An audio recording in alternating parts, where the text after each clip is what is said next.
Hello and welcome back to my channel. My name is Lixie and this is Lixie et al.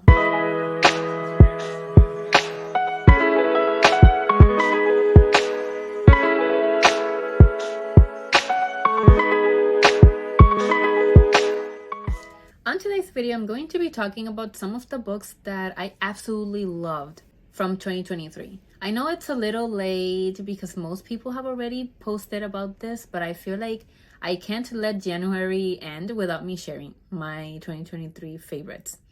I rated 38 books from the 80 something that I read in 2023 as 5 stars. So I'm not gonna go through all of those. I'm just going to mention the ones that were most memorable, the ones that I felt like stuck with me, the ones that I will continue to remember regardless of how much time passes. Before getting started with the books, I do want to go through my rating system. So here is how I rate my books. Typically, I'm a very emotional rater, I guess, for the most part, but I do have reasons why I rate a book a certain rating.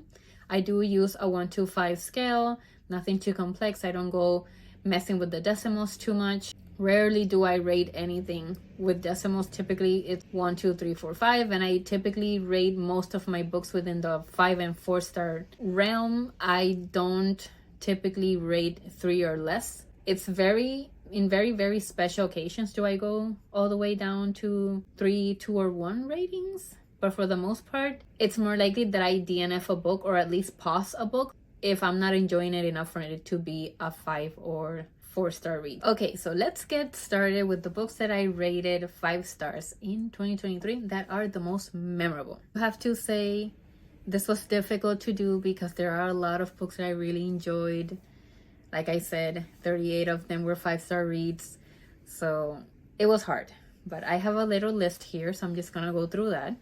First series that I loved, and I say series because it wasn't just the one book, The Puppy Wars. I loved the first book most, but I rated all 3 books 5 stars. This was a book that opened my eyes into a lot of political aspects and real world historic events that were represented in this story. I did not know about any of this until my friends that were reading it with me brought it to my attention, and we kind of researched a little bit together and we talked about it. And it was an intense conversation, definitely, because we realized a lot of things about history beyond what it's taught in school. And I think this was a really good educational book, not just a very amazing, very greatly written fantasy, but also just overall the story and its significance was very, very important. I especially enjoyed this book because for me, it was an introduction to more complex fantasy books. I typically read romantasy or more like YA fantasy. So reading a full-blown fantasy book that had a more complex system, a more complex world, more political topics, and all of these very intense, very grotesque things happening, very serious things happening. And the fact that I was still able to really grasp the world and understand what was going on and follow along the story without feeling like I was all messed up and confused. This was really, really something that meant a lot to me. I loved the author's writing because just the way that she made it so complex and so interesting, but still wrote in a way that was easy for even people like me that I'm not used to reading very fantasy driven books. I love it. I absolutely loved it. Books 2 and 3, even though I rated them 5 stars, I don't feel like they were as memorable as the first book. I feel like the first book is where my heart is. That was my book from the Puppy Wars series. The next book that I rated 5 stars and that absolutely blew my mind still to this day, I know this book is gonna stay with me for a very long time, was If We Were Villains. This was the second book in the dark academia genre that I've read ever. And I feel like it was the book that really allowed me to grasp the concept of dark academia. Now, I am a huge mystery reader and thrillers and things of that sort. But I had not even, I wasn't even aware that dark academia was a book genre. I knew about dark academia as a fashion style and as a decor style, but I wasn't aware that there was an entire set of books that was focused on this style as well. So imagine my excitement when I found that out. So I read The Secret History before reading that. I think I read it in 2022, if I'm not mistaken. And then in 2023, I read If We Were Villains closer to the beginning of the year. And this was a very special book, not only because of the story, but also because of what the book symbolizes in my life. This was the book that brought together one of my friends and myself. We did not really know each other before this book, and then we happened to be reading it both at the same time. So we started talking about the book, and that drove us to pretty much building this whole friendship and like being very close and talking and getting to know each other. So I feel like the same way that people have their song and they're just like a couple's or a best friend's song, we have a book, and that is If We Were Villains. Like, we still talk about this book. We still take inspiration from this book for other projects. Like, this book is our thing. Like, our friendship revolves around this book. So I feel like this is gonna be a book that's going to hold a very special place in my heart for the rest of my life because of the meaning behind it, not only just the story.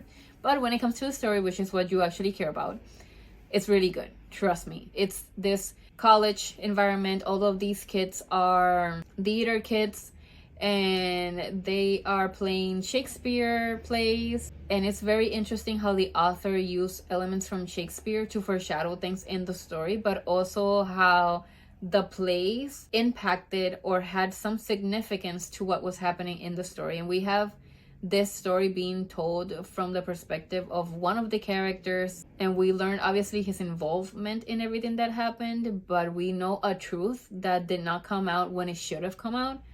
So it was a whole thing. Like, there are so many layers to this book that I absolutely love. I did read this through my library, so I am definitely going to be getting a physical copy for my bookshelves. But yeah, it was an amazing book. The next book on my list was Yellowface, and this book is by the same author as The Poppy War. This woman is a genius, okay? I love her writing so much. I feel like she has turned into an insta buy for me because her books are just so involved in the world and what's going on in the world, but she so beautifully represents those topics in her writing, and that I don't think you actually grasp that you're reading about these things until you really start reading between the lines. This book touches on the ethical implications of borrowing someone else's content, and also touches on how good or bad it is to write characters that are not your same life experience or race or just who you are as an individual versus the characters that you're writing. And obviously this main character is a white character writing an Asian character story, and we go through all the moral dilemma and all the things that go through her head, and also how the world starts to see the things that she's writing and just the issues that she runs into and how she handles those things. So definitely a very interesting read, memorable book. I know this book is gonna stay with me forever. A book that really blew my mind that I absolutely loved was Warrior Girl on Earth. And that is by the same author as Firekeeper's Daughter, which I loved. I read that, I think, in 2021. And of course, Warrior Girl on Earth did not disappoint. Oh my gosh. This is a story of this female main character that I don't know if she's in high school or college. I don't remember exactly. But she goes into this internship program, and basically she ends up in the middle of trying to get back some artifacts that belong to her tribe and to other tribes that a university has in their possession, and basically they want to claim ownership over it. So we see all of these aspects of how research can sometimes harm people, you know, and that it shouldn't be the point of research. So of course I'm not gonna get into that topic right now, but give it a read because it is a very educational book on how sometimes efforts that are supposed to be for the betterment of society can actually be detrimental to other groups. So I think this is a very, very important book to read, a very interesting story, and there's just a lot of learning that happens when reading books like this. I absolutely loved it. So highly, highly, highly recommend. One of my other favorites was Red, White, and Royal Blue. I did have issue Not because there was a problem with it, but because it was hard for me to get through the book as a physical book, because I was annotating it and it was a whole thing. Like, I was reading very slow, so I just watched the movie first and then came back and read the book, and I actually listened to it, and that was easier for me than the physical book. So we see a pattern. If you've seen my other content and you've maybe, if you know me in real life and you've heard me talk about this, I have an issue when I read physical books that I can't concentrate. So when I switched to audiobook for this book, that was very helpful, and I definitely enjoyed that. I don't feel like watching the movie first messed up with my experience reading the book. But if you haven't given this a chance, either the series or the book, it is an amazing, adorable, precious gay story of these two guys. One is the son of the president of the United States, and the other one is the heir to the UK kingdom. One of them knows he's gay, the other one doesn't, and they go from enemies to lovers, which is, I think that's what I love the most. They were enemies and they went to lover, and there's the miscommunication trope situation going on. It's so cute. It's such a cute story. Like, you get to read their emails, you get to read their text messages, and it's just a very interactive book.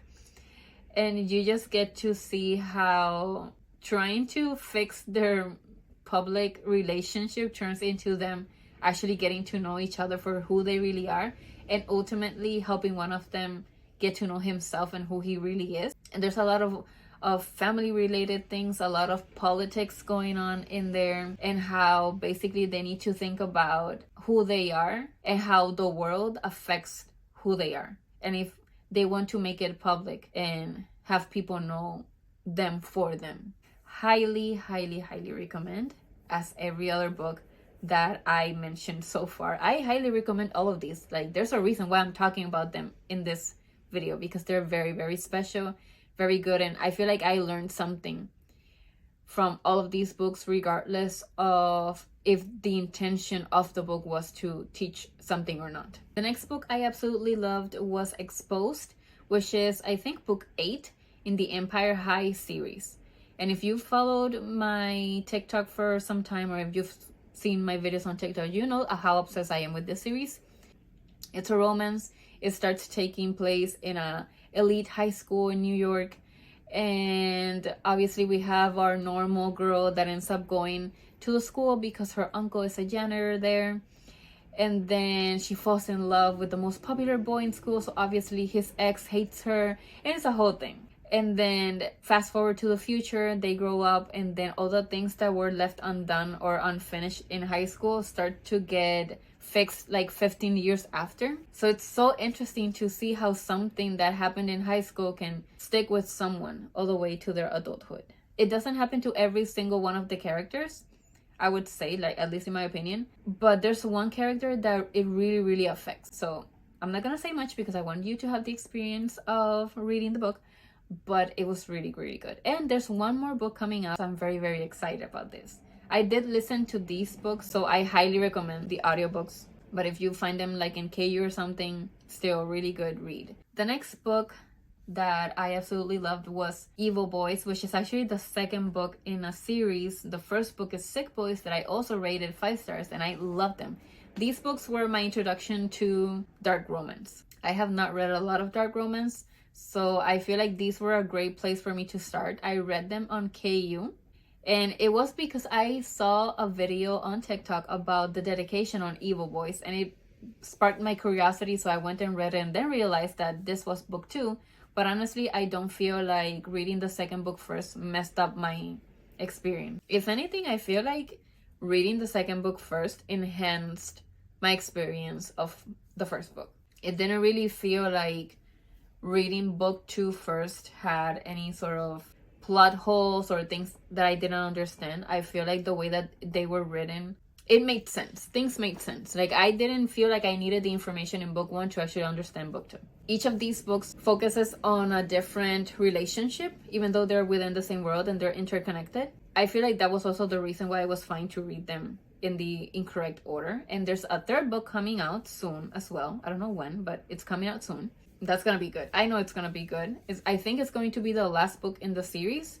And again, it focuses on another different group of characters. So I'm assuming it'll be interchangeable, the order in which you read them. But of course, it makes sense to read them in order of release. But amazing series, dark romance, set in a college, and our main character, at least in the second book, she's like an assassin or whatever, secret assassin. The main character in the first book is plotting revenge for something that happened to her sister. And it's this enemies to lovers, polyamorous situation. It's really good. It's very interesting. It is bloody and gory and aggressive. So beware. Check the trigger warnings because this is a heavy book, like a heavy series. But honestly, loved it. Loved it, and I am definitely going to continue reading things by this author because I feel like the writing style really suit my interest. Give it a chance. It's good. Finally, the last book that I absolutely loved in 2023. Well, not the last book that I actually loved, but the last book on this list that I loved in 2023 was The Brothers Haor. That is the first book of the sequel duology of the Inheritance games, if that makes any sense. I already pre-ordered The Grandest Game, which is the next book after The Brothers Haor. And honestly, at first it kind of threw me off because the double POV that it has kind of has tandem stories being told instead of double POV of the same situation. So that was kind of weird at first. But honestly, I feel like it added to the story, and definitely the way that things connected in the end, really, really nice. On this book, we follow Jameson and Grayson and how they're both dealing with very separate things that have to do with their dads. Family situations that don't actually involve the Hawthorns per se, but rather each of their dads' families and the drama and situations that are happening in there. Obviously, we have our other very loved characters, but we get introduced to new characters. And I'm not gonna say who they are so that you actually go and read the book, but it was very cute. I loved how we started to see more vulnerable aspects of both Jameson and Grayson and their feelings. Like these two boys that have been told basically to be like very strict, especially Grayson, and we actually see a vulnerable aspect to them. Amazing. Honestly amazing. I can't wait for The Grandest Game because I know that the things that are gonna happen on that book, if my theories are correct, they're gonna be insane. I honestly don't know why it took me so long to actually pick up the book because I had pre-ordered it and then let it there sit on my bookshelf and didn't read it. So it's like I really needed to pick up that sooner, but I'm glad I did. I'm glad I finished it, and as expected, it was a 5-star read. It was an amazing book. Honestly, I loved it. Those are all the books that I wanted to talk about today. Let me know in the comments what books were your favorites of 2023. And of course, let me know if you want me to talk about any of the other books that I rated 5 stars. I do have some nonfiction, personal development, and business books that I also read, and books that I've read in previous years as well. So it would be interesting to talk about those if that's something that you guys want to see. So let me know in the comments. And of course, go and check out my previous video, which was my January mid-month reading vlog, where I updated on how my reading is going and managed to finish, I think, 2 books. So that was interesting. So go and check that out. And of course, stay tuned because next week I'm going to be posting my January reading wrap-up. So there you will be able to see what I actually ended up reading and the books that I ended up adding to my TBR because I'm a mood reader. I will add books to my TBR and probably not get through the ones that I said I was gonna read.